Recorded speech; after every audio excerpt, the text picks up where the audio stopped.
A whole 40 months ago, I met two pairs of first-time developers who chose wildly different locations with hugely different developments. They weren't without their problems. Right now, I'm totally sick of it. Just don't want to know. I haven't got anything good to say. So this is the offending window? That's the window. Yeah. And how long has this issue been going on for now? Oh, 8 weeks, I should think. Must be. So 8 weeks you've been arguing over the window? Yeah, just over the window. It's madness. But did this put them off playing the property game? Of course it didn't. This week, I'll be catching up with Tina and Craig Young's latest property venture. I'm really hoping that Sarah's going to say, well done at the end of it, rather than, oh, never mind.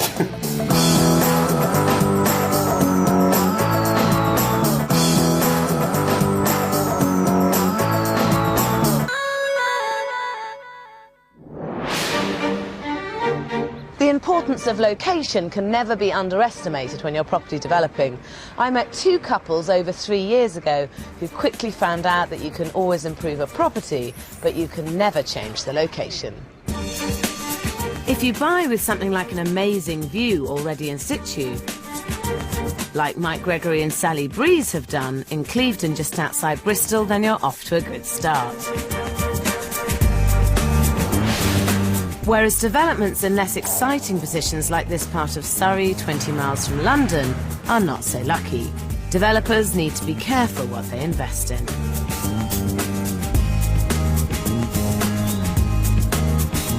Take this striking 1930s Art Deco house. It's a great property. But some would say the safest solution with this house is to bury its deco style inside a more suburban exterior. People round here like more traditional family homes with pitched roofs, not leaky flat ones. This house could be difficult to shift, but structural engineer Craig Young and his wife Tina have just sold their own home and invested £225,000 in the property. We're aware that it has some risk, but we're fairly confident that we can make it work.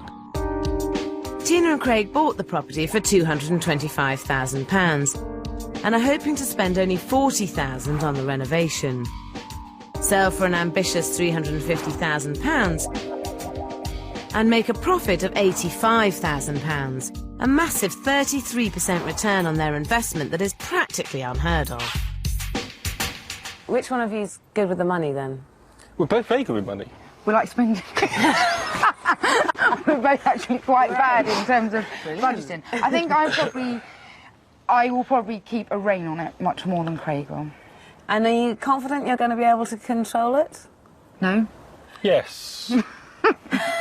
We are going to do that. We are. We are? You're not? Yes. You are? No, we know the criteria we need to use to make it successful, and we are going to make sure that happens. So, who's the boss between you two? We share responsibilities quite well.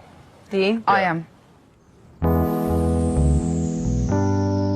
Laid out over 2 floors, upstairs there are 2 double and 2 single bedrooms with a smallish family bathroom and WC.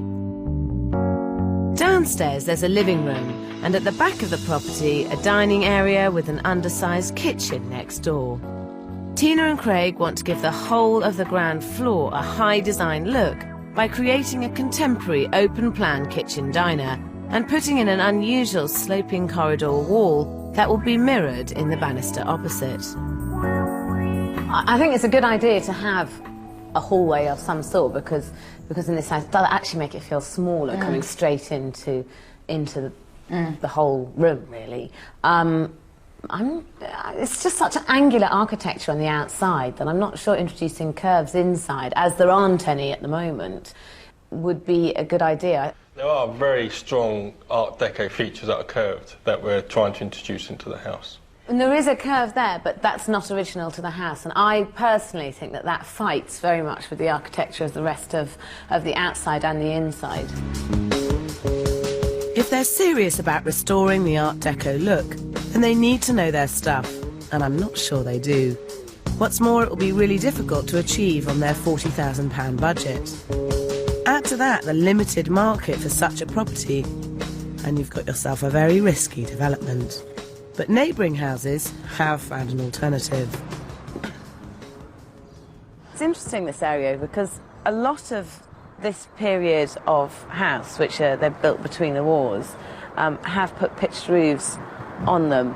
Now, I personally think that in terms of design, that's a terrible thing to do, but there are some buyers who will be alienated by the flat roof and probably may not even come and look at the house in the first place. Considering its neighbours, it's a safer option to copy them and opt for a more conventional pitched roof. It may be hard to find an Art Deco fan who's prepared to pay a premium for this property in this position. And they can't afford for this development to be a failure. We've sold, our flat, to do this project. We've got to make it work. We've got to get some money out of it. Otherwise, our dream of becoming a property developer just doesn't materialise, and we've got a lot riding on it. So if you were in our position, would you still take that risk? And I don't mean to be rude. I don't know how to say this in a nice way, so I'll just say it. But if you're not good enough at design at the inside, it won't work, and if you are, it will. And I don't know how good you are at design. We don't know either. No, we don't, because it's the first time we've ever done it. It's not something I have the confidence to do, which I would ordinarily do. If you haven't got the confidence to do it, then I think you should go down the safe route. I think you should put a pitched roof on. Then you end up with a perfectly nice house, which will sell for a reasonable amount of money. Maybe the first time round, you should play it safe. Good. I like safe. For the first time in my life, you won't hear me saying that often, but in this case, I want the next project financeable, and I just want to get out of this one and on to the next one. Unfortunately, you two aren't doing the development together. I'm doing it with you, and I haven't actually made that decision. So it's certainly something we need to seriously think about and consider. Or maybe I will agree with you, but at the moment, I still think we take that risk. We can do it. Tina is bravely sticking to her Art Deco vision, and this is fighting talk. But selling a niche property for a premium in this area will be a real challenge. On the other hand, a conventional family house in a great position is a much safer option. And that's just what developers Mike Gregory and Sally Breeze in Clevedon are banking on. They've bought this 4-bedroom house outside Bristol with views to die for. It could be a great development, and they're feeling pretty pleased with themselves. Kitchen should be nice, bit of wine on the top, bit of fresh fruit, and off we go. In they walk, snap it up. I had this lovely figure in my mind. If we could get away with a 70 spend, we're looking at 100,000 profit. Mike and Sally are hoping to maximise their profit by adding a large 2-storey extension. Unfortunately, they're taking a massive risk with their finances to pay for it. Wangled some cheap finance off a credit card for 9 months interest free. With a bit of luck, by the time the credit card want their money back, we can give it to them back without paying a bean of interest. Should be exciting. Or depressing. They paid £320,000 for the property and are looking to spend £70,000 doing it up. They're hoping to break the ceiling price in the area by selling for £490,000. This would make them a fantastic £100,000 profit. But it does depend on breaking the ceiling price, which is a really hard thing to do. There's only 2 ways that you can break a ceiling price. Either you make your house better than all the other houses in the street, or there's no other house on the street for sale, and therefore someone's got to pay more for yours. I don't think you can bank on the second, because there's not much you can do about it. Absolutely. So what are you going to do to make this development stand out? Bathroom's a bit like posh hotels, not that difficult to do, but it really does wow people. Nice floor coverings. People walk in and say, this is what I want to live in. This looks bang up to date, not too trendy, but just spot on. Subtle but tasteful. Everything that makes people get impressed with houses. Mike's sounding very confident, and with the development in such a cracking position, he might just pull it off. Back in Surrey, it's starting to dawn on Craig and Tina that they've bought a very risky first development, and now they're getting cold feet about their Art Deco vision. We don't seem to have a problem making the decision, and then we're right, that's what we're doing. But then we tend to change our mind later.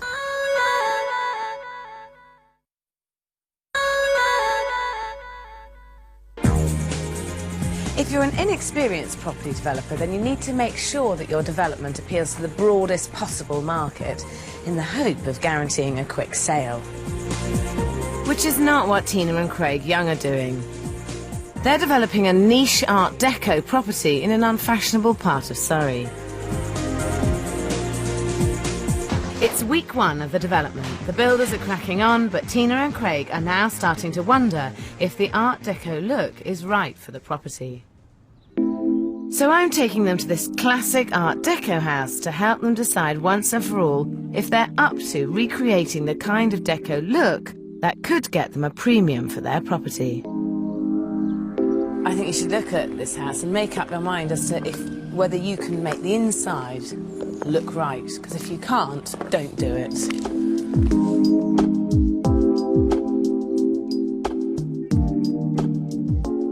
So what do you think of it? My first impression is it's sort of a bit over the top. That's how I would describe it. You're not a fan? No. Maybe it's just the furnishings. You know, I really don't like some of the furnishings in it. There's elements of this, though, that you have to use and take away. For instance, the height of the door handles, for instance, that makes a massive difference. The door handles are much, much higher than they had been previously. If you look at the skirting and the detail of the skirting, they're low, they're bevel-topped, they're simple. There's a lot of oak, a lot of exposed wood. Sure, yeah. You've got boards on the floor, but they're very narrow boards, and they always were with deco floors. An absolutely gorgeous dining room. I love this.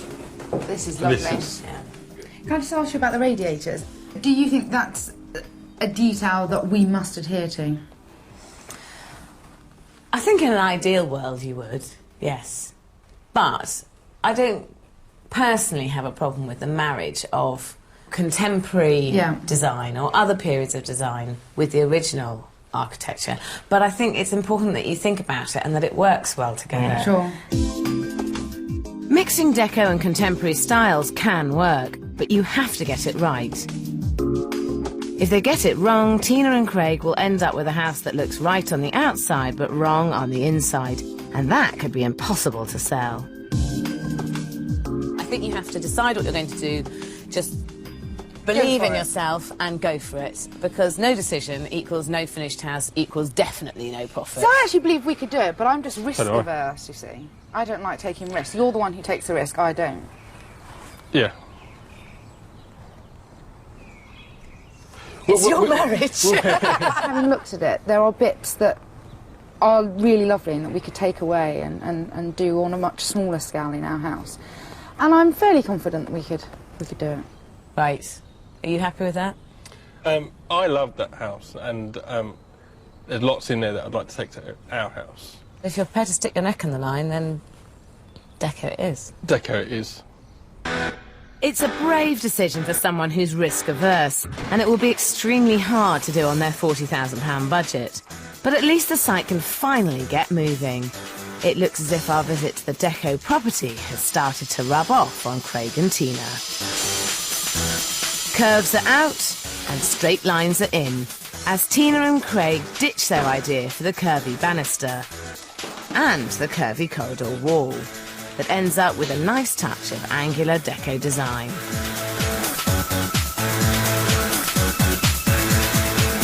This is the completed design. That is it. This is it. We're having a recessed radiator in here, and that opening there. We think now that wall looks really quite sort of Art Deco-y, so that's the finished design.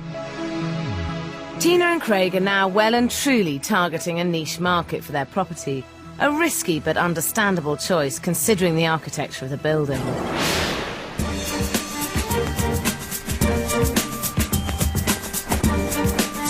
While in Clevedon, Mike and Sally are following through with their mass market, mass appeal approach in the hope of making a £100,000 profit. And they've given themselves a fighting chance because, unlike the Art Deco development, it would be hard to fail in this great location. They're 4 weeks into the development and are adding square footage to add value, but that only works if you get the layout absolutely right. OK, so this was a lounge. and it's got to be the kitchen. No choice. Really. Right. Got to be the kitchen. Why is the kitchen not going to be in the new extension? It's too big. Estate agents... Can you have a kitchen too big? No, but you can have a lounge that's too small. And this lounge is too small for a house this big. Mike and Sally are extending the house sideways over 2 floors. They plan to turn the upstairs part of the new extension into a luxury master suite.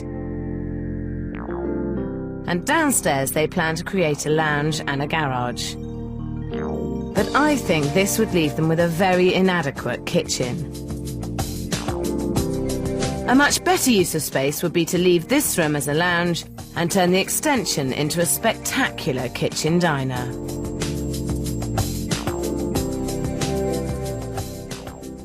Is this a plan here? Yeah. Because I have to say, I think the ultimate family house has a kitchen where you can cook, you can eat, and you can hang out, and you can sit and watch telly, and it has views to the garden, and you can access the garden. And with this fantastic view that you've got, really, I think that you actually just want a massive kitchen, and really the rest of the house is slightly incidental. I can't envisage getting the furniture in to make this fit. Because, you know, if you don't, unless you brick this up, so you've actually got a window here and you can actually arrange furniture, how do you get a TV? How do you get enough seating in here? They have a sofa there, not a sofa there, have an armchair there. Don't fry me, we planned this now. Oh, are we too far gone to change? Wow, not too far gone, but it's... I just I've think got my that... head around what I planned. How do you feel about it? I like the idea of having the kitchen where everybody congregates and you all chat and cook or make tea and yeah, I can see what you're saying. Yeah, but now, what do we do now? By the end of the day, Mike and Sally have come to a decision. So when Sarah said what she did, he thought, oh no, don't do that. Yeah, initially, I was disappointed, I didn't want to hear that. I thought we got it right. And then she talked you through it, and what she said made complete sense. I think we'd be daft to ignore advice like that from somebody who knows what they're doing.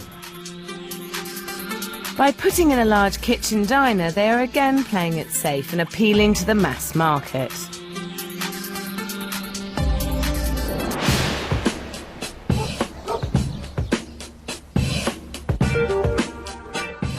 Unlike Craig and Tina, who are taking the gamble of sticking with their vision of an Art Deco house.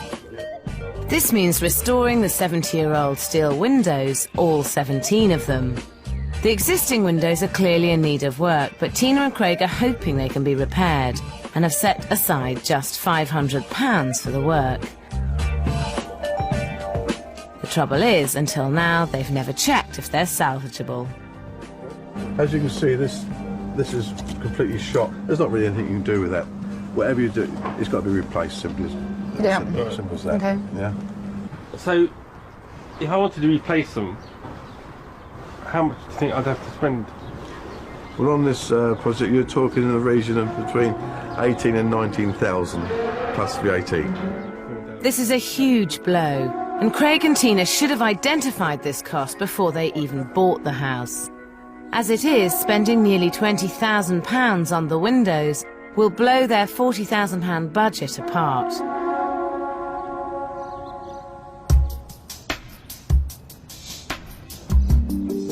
Back at home, the seriousness of the situation is starting to dawn on Craig and Tina. As far as I'm concerned, it is not a disaster. The disaster. From where I'm standing, it's a disaster. I'll tell you why it's not a disaster. £17,000 worth of disaster. Yeah. Well, I'll tell you why it's not a disaster, because it's only a disaster if at the end of this project we haven't made any money. To be honest, I'm sick of it. Right now, I'm totally sick of it. Just don't want to know. All right, and it's wrong, I know.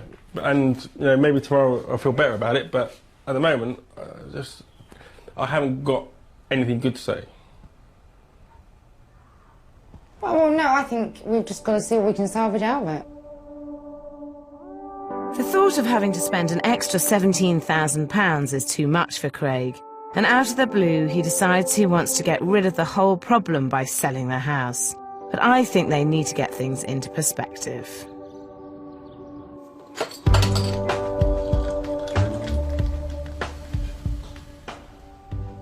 I've been in your situation, and it is really difficult when you just feel that everything is going wrong and you want to just throw in the card.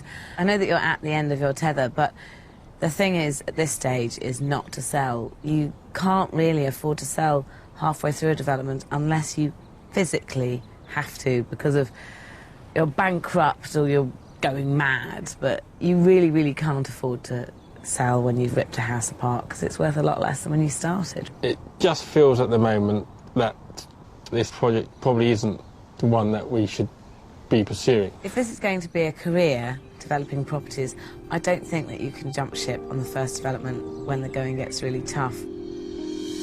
Putting in the windows will push Tina and Craig's budget up from £40,000 to nearly £60,000.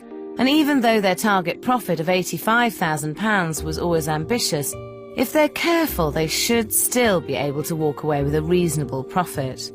But first, they have to come to an agreement. Well, I'm fairly confident that Craig will do as I tell him to do, basically. And my view is, we go for it. We've started it. I don't want to give up. I think, having listened to Sarah, it makes me think, yep, we've just got to go for it. We've got to get on with it and get it finished. Tina's still really enthusiastic, and I just hope she can keep the cost down, and, you know, let's crack on and see how we get on.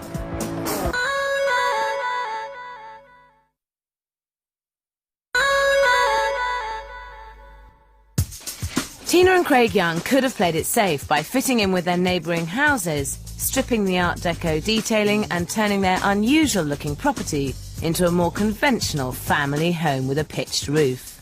The pitched roof? No. The house would immediately become a normal detached house in any other road, in any other part of the country. And as soon as we do that, then we might as well forget all of the other things that we're trying to do to keep the house in keeping with Art Deco. So they're risking everything on keeping the flat roof and the Art Deco design in the hope that a buyer will pay a premium for the property.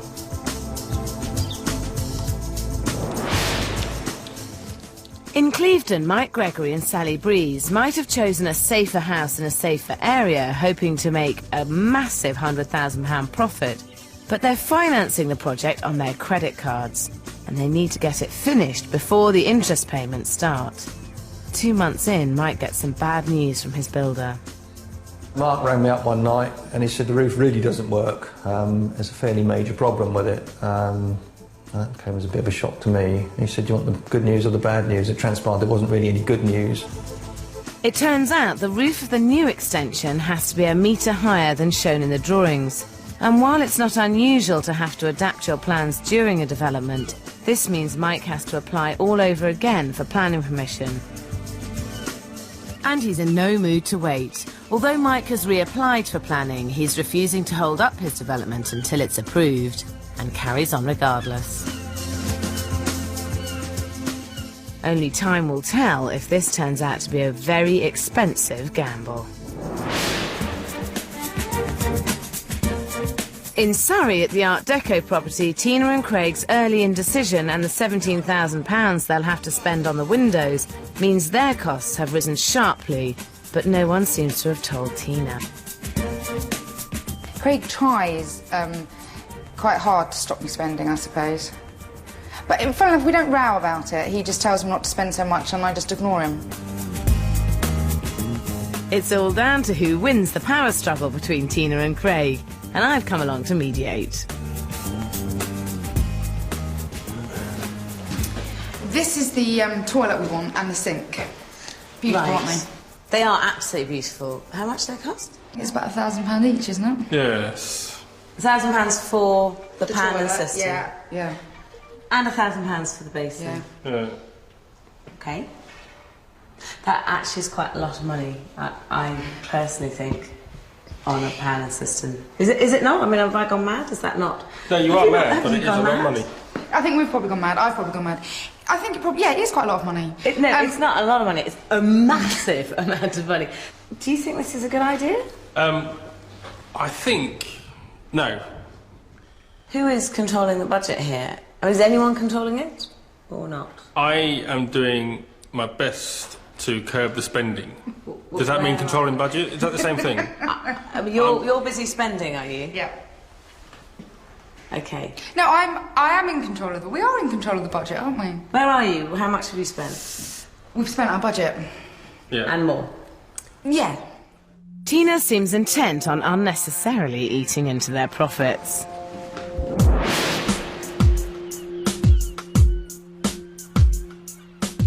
In Clevedon, Mike's credit card loan means his £100,000 profit margin depends on keeping to schedule. And that means avoiding delays at all costs. And he's not only gone ahead with the roof before planning permission, he's also decided to add a window to the kitchen without waiting once again for the approval from the council. The neighbours got wind of the window, knew it wasn't on the original planning consent and objected. And the council have upheld the objection, saying it needs to be bricked up or obscure glass. You need the view, you can't forego a view like that. Unfortunately for Mike, this view also looks straight into his neighbour's bedroom. That window, well, it really is appalling to have to look at that from your bed. And I have put net curtains up, which I don't like, to give me a little bit of privacy. So I strongly oppose it, and I'm waiting to see what does happen. Mike's in a deadlock with the local council, but the clock's ticking and he's putting the whole development at risk. So this is the offending window. that's the window. And how long has this issue been going on for now? 8 weeks, I should think. Must be. So Must 8 be. weeks you've been arguing over the window? Yeah, just over the window. It's madness. The right route at this stage, in my opinion, is to just sort it out and move on. And I don't think trying to fight it is the right solution. You certainly don't want to fall out with your neighbour. No. So I think you're only really left with one option, and that's to obscure the panes of glass that are in the window as they are. One of the ways you can obscure the glass that's already in there is you can use a spray like this, which is just a frosting spray, and you can spray it on. The disadvantage is if you don't get it even, it looks absolutely dreadful. I think you'd be better off getting somebody in to do it myself, because you want it to look perfect. Yeah, council would go for that, just so we could get it finished. Yeah. You'll go for give in. I really think Mike's got to go down this route, as it's much more important he gets on with this development, especially as he's borrowing on a credit card. 4 months in and 6 weeks over schedule, the steel windows finally arrive, all £17,000 worth of them. And although this will send Tina and Craig way over budget, I think this is one overspend they simply had to make.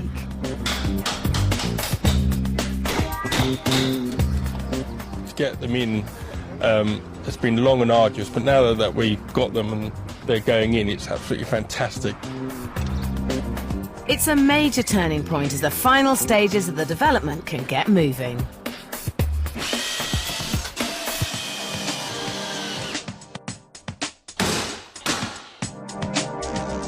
After all that we've been through with it, it just feels really quite amazing to actually see the end in sight, doesn't it? To actually think we are going to finish this and it's going to look fabulous.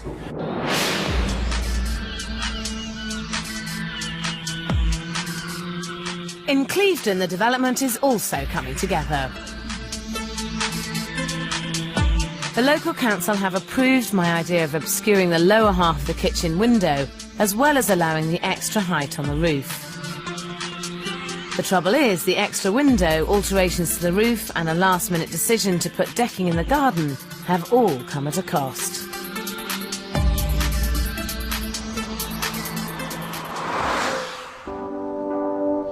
And Mike has had to take the painful decision to sell his car to raise the extra £20,000 cash. I'm sitting in a car I love.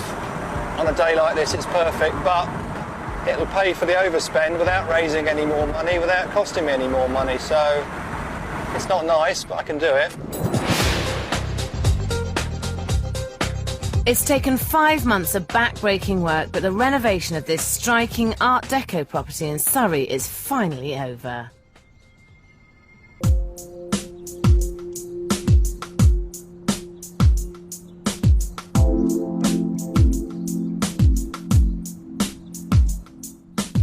I had my concerns as to whether Tina and Craig could pull off the Art Deco design, but they've done their homework and got the detailing just right.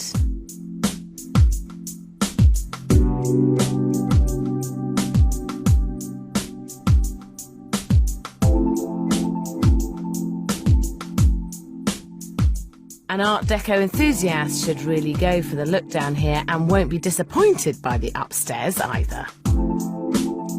There's no expense spared here, especially in the bathroom. Oh my word, you did it. You bought that loo. You have spent so much money on this place. It looks fantastic though, doesn't it? It does look good, but my goodness, there was no control about the money, was there? Yeah, there Spending was like control. unlimited. Craig, do you think that Tina's actually brainwashed you into just opening the checkbook and just going for it? No, I think we agreed that Tina was probably looking after the budget and I just gave up. He certainly did.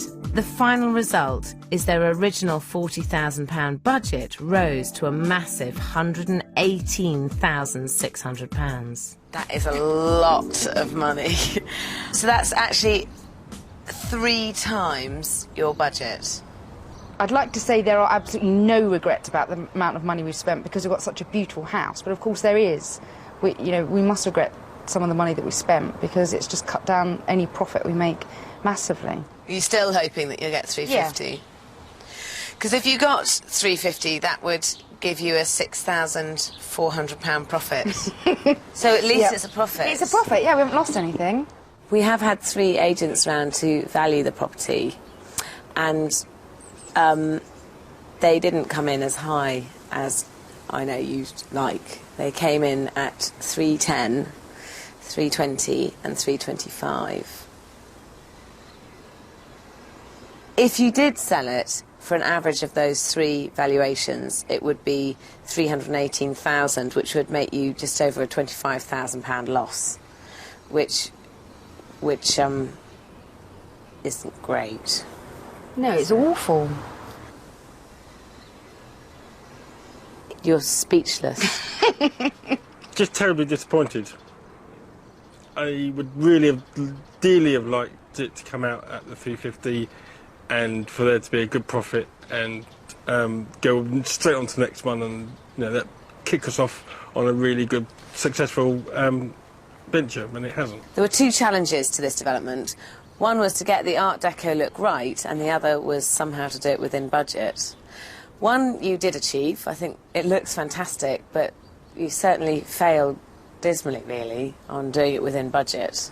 There's no half measures with us. No, there certainly isn't. No. You did manage to spend Which doesn't really bode well for a future career as a successful property developer. No, I would agree with you there. I agree with you too. Well, no, I wouldn't, because then there's always now room to improve. You couldn't get it wrong again like this. 2 months later, it turns out that Craig wasn't joking. Despite the last project being a complete disaster, it's only made me more determined to succeed. Rather than sell at a loss, they move into the Burr Heath development and set out on the hunt for their next project.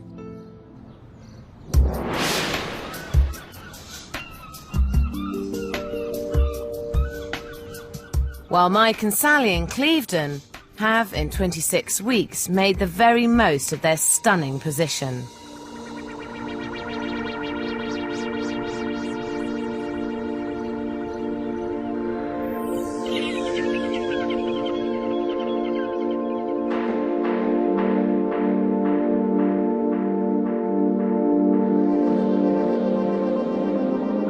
The fabulous kitchen diner with its stunning views will really help sell this property. By taking my advice and putting the kitchen in the extension, I think they've ended up with the ideal space for family living. Upstairs, the master bedroom certainly makes an impression, and the ensuite is very slick.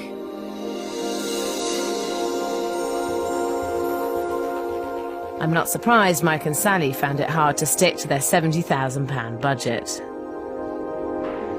Well, we ended up spending, including the fees by the time we sold, £127,000, which is way off what we came in with originally, but, I think the value's going to reflect it, and I think it's worth $550.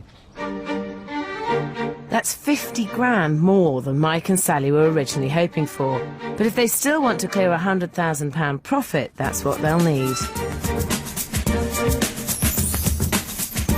Wow, that is impressive. excellent family room and some lovely views out through the patio doors there. You can imagine sat here in the evening, it's a nice southwesterly aspect, nice glass of wine and a barbecue. Perfect. I'd recommend putting this property on the market in the region of £530,000. I would be happy to market this property at £550,000. In my opinion, the current market value lies in the region of £550,000. Mike and Sally bought the property for £320,000 and spent £127,000 on the development.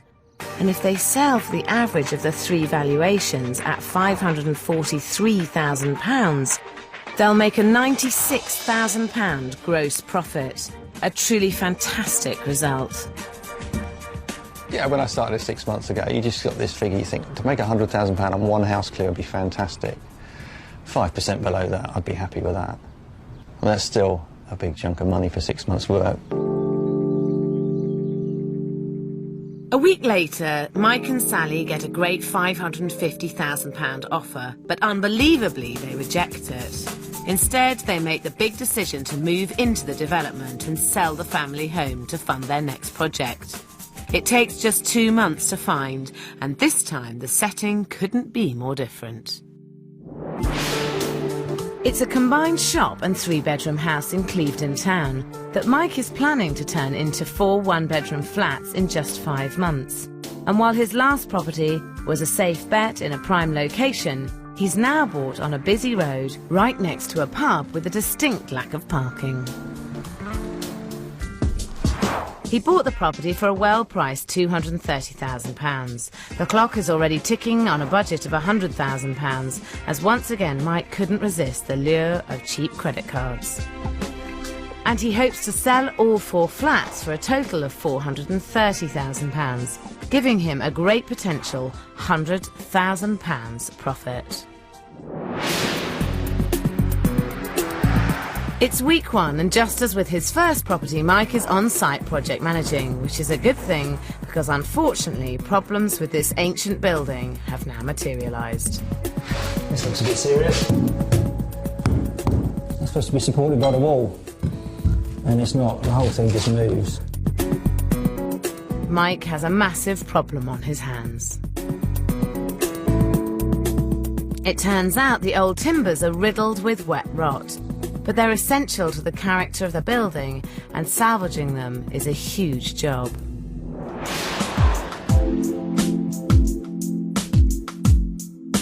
One month behind schedule, 2 of the flats are finished. The dark, poky rooms have been made into cool, contemporary living spaces, complete with open-plan living kitchen area and ultra-modern flat-screen TVs. This is sweet, isn't it? It's lovely, really. Yeah, lovely. This is satisfying. But really small. Yeah. Oh, it is. It is. Small price, small flat. Can't argue with that. By giving these flats a young and stylish feel, Mike's done everything he can to stack the odds in his favour. He's had a local agent in, and the valuation is in line with the £430,000 he wants for all 4 flats. If he does manage to sell them, he'll make a tidy profit. So potentially, if you sell it, a potential £100,000 profit on this. That's what we're in it for. No profit, what's the point?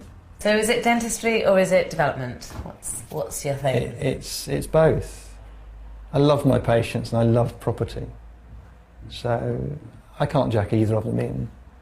I just want a nice mix of the two. And at the moment we seem to have it. Well, good luck with the next project. We'll invite you back. Excellent.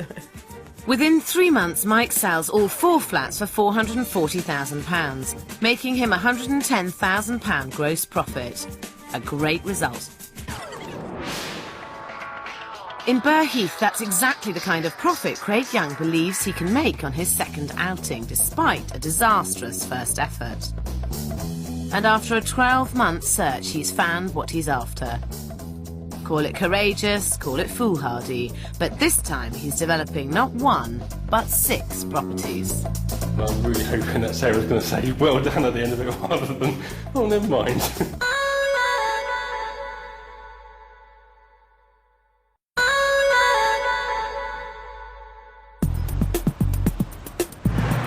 Even though Craig and Tina Young moved into their first disastrous development rather than sell at a loss, they're hardly playing safe with their second.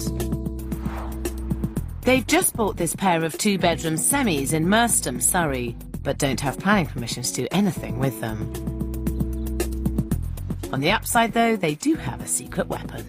Yeah, I mean, obviously we've found our sort of second development, well, Craig has, and he's sort of doing that himself, really, without my assistance, aren't you?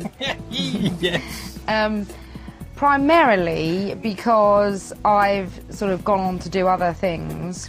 I enjoyed doing the development last time, but the building and the dirt and things like that, I don't really like that. I just liked spending the money, really. Yeah. And we realised that I couldn't do that again on this one. Yeah. I'm confident that we're going to make some money out of it, and the fact that I'm not involved makes me even more confident that we'll make some money out of it. Tina's not involved, and that's not the only way Craig hopes to make money on this project. He has ambitious plans to add a large rear extension and create 6 1- and 2-bedroom flats. What's more, this time the location should work for him rather than against. This property has absolutely fantastic links for transport. It is right next to the M25. It is very sought after for some of the local amenities. I'm very comfortable with this property. There are some familiar faces on site as Craig is in a 50-50 venture with the builders from his first project. Good developers always nurture their contacts, but as in any partnership, be careful to pin down a detailed agreement. With this property, we have 6 units. We have a multiple of 6 times the errors to make on overspend as opposed to the last one. Bringing builders into the picture on this one, really very much more confident that £1,000 won't be spent on a sink and a further £1,000 won't be spent on a toilet. They bought the property for a reasonable £426,000 and have a budget of £250,000 to complete the whole job in 7 months. They hope to sell all 6 flats for a whopping £1.2 million, with Craig taking half of the £524,000 profit. The trouble is, as it stands, they can't spend a single penny because planning aren't happy with the size of the extension.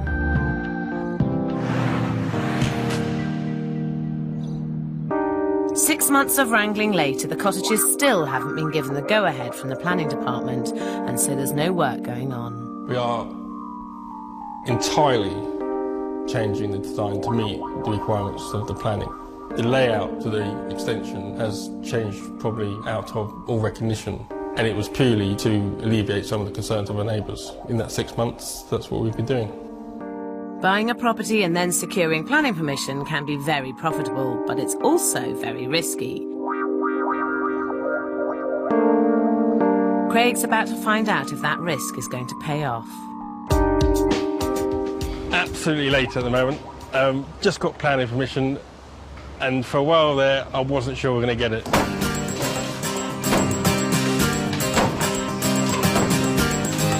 This is great news. With planning secured, this project can finally get off the ground.